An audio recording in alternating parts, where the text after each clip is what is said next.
Assalamualaikum warahmatullahi wabarakatuh. Perkenalkan, nama saya Arif Nafal Nabi dengan NIM 22821200053. Nama saya Fatika Syafitri dengan NIM 2282120044. Di sini kami akan mempresentasikan tentang etika bisnis dalam lembaga keuangan syariah studi kasus BMT Usaha Arta Sejahtera Bangilan Kabupaten Tuban. Lembaga keuangan syariah merupakan lembaga keuangan komersional yang dalam kegiatannya menerapkan prinsip-prinsip syariah untuk menghindari unsur riba, gharar, dan maisir. Lembaga keuangan syariah juga merupakan institusi di bidang jasa keuangan yang bergerak dengan cara menghimpun dana dari masyarakat dan menyalurkannya kembali melalui pendanaan.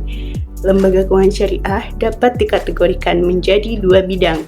Yang pertama, lembaga keuangan syariah bank, dan yang kedua, lembaga keuangan syariah bukan bank. Lembaga ini juga diartikan sebagai lembaga keuangan yang telah menerbitkan produk-produk keuangan syariah yang dalam kegiatannya menerapkan sistem non-bunga atau biasa disebut juga dengan sistem bebas bunga. Fungsi utama lembaga keuangan syariah adalah untuk menyediakan layanan keuangan yang sesuai dengan prinsip syariah. Lembaga ini juga bertindak sebagai perantara antara pihak yang membutuhkan dana dengan pihak yang memiliki dana dalam bentuk pinjaman, investasi, tabungan, maupun jasa keuangan lainnya. Lembaga keuangan syariah juga memiliki dua peranan, yaitu sebagai badan usaha tamwil dan badan sosial mal. BMT atau biasa disebut juga dengan Baitul Mal wa Tamwil adalah lembaga keuangan yang beroperasi berdasarkan prinsip-prinsip syariah. BMT merupakan konsep yang memadukan Baitul Mal dan Baitul Tamwil. Sebagai Baitul Mal, BMT bertugas untuk memobilisasi dana sosial syariah seperti zakat, infak, sedekah, wakaf, dan juga melaksanakan kegiatan-kegiatan pemberdayaan sosial. Sedangkan dalam Baitul Tamwil, BMT bertugas untuk memobilisasi tabungan lokal ke dalam berbagai program investasi dan permodalan berdasarkan prinsip syariah untuk perorangan maupun usaha mikro di sektor informal yang bertarget pada masyarakat fakir miskin. Lembaga BMT berfungsi sebagai lembaga pemberdayaan masyarakat. Lembaga ini tidak hanya fokus pada bidang substansi saja, namun juga lembaga ini berfokus pada bidang kemanusiaan, sehingga turut berkontribusi terhadap perbaikan keadaan perekonomian masyarakat.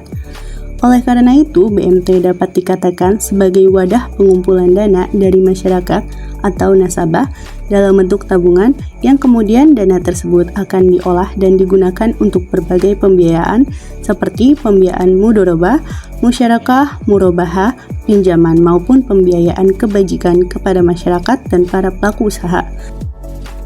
BMT merupakan lembaga keuangan syariah dengan sistem bagi hasil. Dalam pengolahan dana pada BMT menggunakan beberapa prinsip operasional, yaitu sebagai berikut. Yang pertama, prinsip bagi hasil. Yang kedua, prinsip jual beli. Yang ketiga, prinsip nirlaba atau non-profit. Yang keempat, prinsip akad bersyarikat. Dan yang kelima, prinsip pembiayaan. Yang keempat, ada produk-produk BMT UAS Bangilan. Yang pertama ada mudharabah. Mudharabah adalah akad perjanjian kerjasama antara pemilik modal dengan pengelola modal, yang dimana pembagian keuntungannya sesuai dengan nisbah atau bagi hasil yang telah ditetapkan sebelumnya. Sedangkan jika mengalami kerugian, maka seluruh kerugian tersebut ditanggung oleh pemilik modal. Yang kedua ada musyarakah. Musyarakah adalah akad kerjasama antara dua individu atau lebih guna menghimpun sejumlah dana atau modal yang dimiliki dengan melakukan bisnis bersama atau investasi bersama. Lalu keuntungan dan kerugian akan dibagi sesuai dengan porsi modal yang dimiliki. Biasanya juga dikenal dengan profit and loss sharing. Yang ketiga ada akad al-wadi'ah. Akad al-wadi'ah yakni menitipkan barang dari satu pihak ke pihak yang lain, baik orang ataupun tubuh hukum yang wajib dilindungi, serta dikembalikan kemana saja sang penyimpan menghendakinya. Produk-produknya seperti simpanan atau tabungan. Yang kelima ada etika bisnis syariah. Etika bisnis syariah mencakup prinsip-prinsip moral dan nilai-nilai Islam yang harus diikuti dalam setiap aspek kegiatan bisnis. Beberapa aspek kunci dalam etika bisnis syariah melibatkan tauhid, amanah, keseimbangan atau keadilan, ihsan, dan tanggung jawab.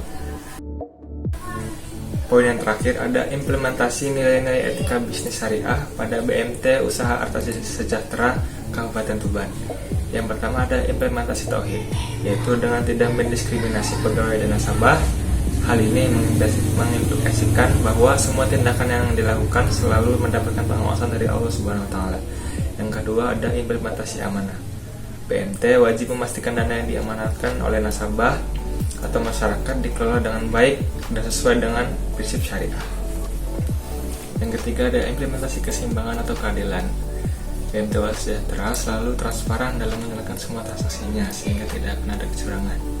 Yang keempat ada implementasi ihsan. Implementasi prinsip ihsan pada BMT UAS dapat dilihat dari pelayanan yang ramah terhadap nasabahnya. Yang kelima ada implementasi tanggung jawab. Implementasi tanggung jawab pada BMT UAS ini tercermin dari pembagian upah yang sesuai dengan porsi masing-masing pegawai dan diberikan secara tepat waktu. Etika bisnis lembaga keuangan BMT mementingkan nilai-nilai moral, keadilan, dan kepatuhan terhadap prinsip-prinsip Islam dalam seluruh aktivitasnya dengan menekankan transparansi, integritas, dan menghindari praktik riba serta spekulasi. Lembaga keuangan syariah atau BMT ini berupaya memberikan kontribusi positif terhadap masyarakat dan ekonomi. Kesimpulannya, etika bisnis lembaga keuangan syariah mengabarkan komitmen untuk beroperasi sesuai dengan norma-norma Islam dan menciptakan ekonomi yang inklusif dan berkelanjutan.